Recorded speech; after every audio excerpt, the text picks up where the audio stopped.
Hey everyone, and welcome back. Today's explainer is absolutely fascinating. We're going to be analyzing the evolution of action, those shifting stakes, and the profound character development across four distinct eras of the Toy Story universe. And we're doing this by looking strictly at the direct dialogue from these intense moments. Because when you really look at it, you realize these aren't just simple little animated adventures. They are literally masterclasses in escalating tension. Okay, let's dive into this. Here is our roadmap for today. We'll kick things off with falling with style, then we'll move on to the luggage rescue, followed by the trash misunderstanding, and then leaping into the unknown. Finally, we'll wrap the whole shebang up by looking at the evolution of adventure. Now, this timeline right here establishes the true scope of our analysis. What we're really tracking is how the danger radically shifts over time. I mean, we start in Era 1 with pure, frantic physical survival, literally trying not to get blown up by a rocket. But as we move all the way over to Era 4, that physical danger kind of takes a back seat to these incredibly deep emotional leaps of faith. It is a brilliant progression, and as you'll see, it's all right there in the dialogue. All right, Era 1, falling with style, the car chase. Okay, picture this frantic scene. Woody and Buzz are desperate. Woody yells out, "Wait a minute, I just lit a rocket. Rockets explode!" I mean, they are staring literal physical destruction right in the face. But how does Buzz respond to that immediate danger? He corrects him. He says, "This isn't flying, this is falling with style." This iconic line is a massive breakthrough. It perfectly represents the crucial transition from their bitter rivalry to an actual, functioning partnership. Buzz isn't acting out of delusion anymore, he's acting out of camaraderie. And this brilliantly illustrates immense character growth. When you compare Buzz's original delusion against this newfound self-awareness, it's night and day. In the absolute face of danger, he fully accepts his reality, but he chooses to do it with flair, just to save his friend. Which brings us right to the climax of this first adventure. As they're literally dropping from the sky, Buzz boldly declares, "We're not aiming for the truck." Their goals dynamically shift mid-air. They don't even need to hit the moving van. They drop right into Andy's car, right where he left them. So physical survival is achieved through this sudden, brilliant shift in strategy. Moving on to Era 2, the luggage rescue, the plane rescue. So here we have a totally new setting, a baggage terminal and a massive plane. And we get the introduction of Jessie and Bullseye. But here's the kicker. Right in the middle of this high-speed rescue, Jessie's primary concern isn't the giant plane. It's, but what if Andy doesn't like me? The real stake here is vulnerability. It's the profound fear of isolation. And Woody counters this deeply emotional fear by reassuring her that Andy's actually got a little sister to love her too. The physical rescue only works because Woody first has to rescue her emotionally. But, the physical stakes always come back. The suspense seriously ramps up as they find themselves trapped. The baggage terminal is just relentlessly sending more bags, they've missed the flight, and their window of escape is rapidly closing. You can feel the panic setting in. This is bad. How are we going to get out of here? So the absolutely crucial point here is how Woody solves this trap. Jessie points out that the final episode of their fictional TV show, Woody's Roundup, was canceled before they ever saw if they made it out alive. So Woody looks at her and says, "Well, then let's find out together." He cleverly uses their shared fictional history to inspire a very real-life leap of faith from the plane tires. They use a literal lasso, with Buzz cheering, "Nice rope work, cowboy." It is just a brilliant fusion of their fictional past and their highly perilous present. Now for Era 3, the trash misunderstanding, the darkest turn.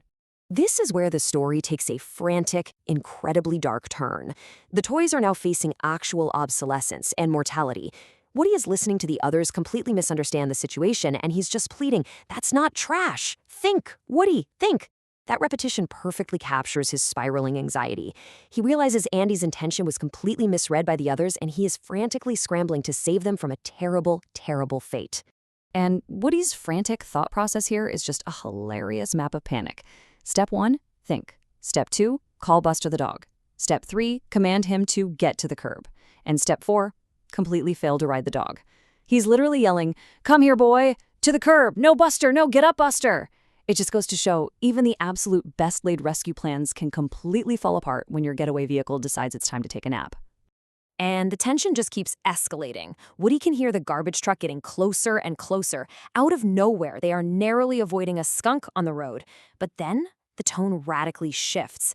From the pure panic of the garbage truck, we get this deeply unexpected reunion with Bo Peep.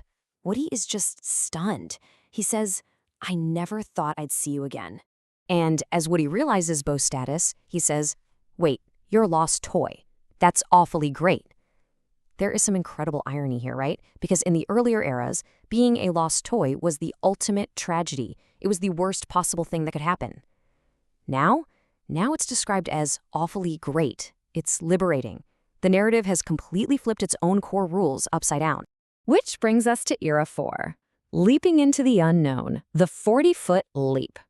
Here, the stakes shift entirely towards self-actualization. They are no longer just dodging physical enemies. They are conquering internal doubts. And driving this scene is a completely chaotic new ensemble. Bobby, Gus, Lefty, Billy, Goat, Gruff, and of course, Duke Kaboom. They're introduced at breakneck speed, keeping the energy completely breathless and fun as they prepare for their absolute biggest physical challenge yet. And here is the true scope of that challenge: 40. A massive 40-foot jump. The dialogue specifically points out the absurdity of this. Someone mentions a previous successful jump, but then points out, yeah, but that was 4 feet. This is 40 exactly. To put that into perspective, they are multiplying the physical stakes by 10, jumping all the way to a carousel. But the real obstacle here isn't the distance, it's the mind. As the others point out, Duke Kaboom would never repeat a stunt. He's the toy that went on to crash 40 feet into that target. Duke is battling severe internal doubt. His entire history is defined by a 40-foot crash, and his greatest fear is repeating a failure. That 40-foot gap isn't just physical air, it's a massive gap in his own self-worth. But supported by the others telling him, yes, you can, Duke Kaboom finally conquers those inner demons right before the jump. He declares, with newfound confidence, I can do it with my eyes closed. As the countdown begins, 3, 2, 1, the dialogue builds the ultimate suspense. What is he doing? Oh no! The other toys watch in sheer disbelief as Duke Kaboom takes his massive leap, shouting out, "This is for you, Rashawn." He isn't just jumping for survival anymore, guys. He is jumping for redemption. Finally, let's look at the evolution of adventure. When we step back and look at this evolution across all these eras, we see an absolutely amazing journey. We started with characters desperately dodging exploding rockets, then we saw them tackle the deep fear of isolation, and finally we watched them conquer their own past failures. The danger moved from the outside in.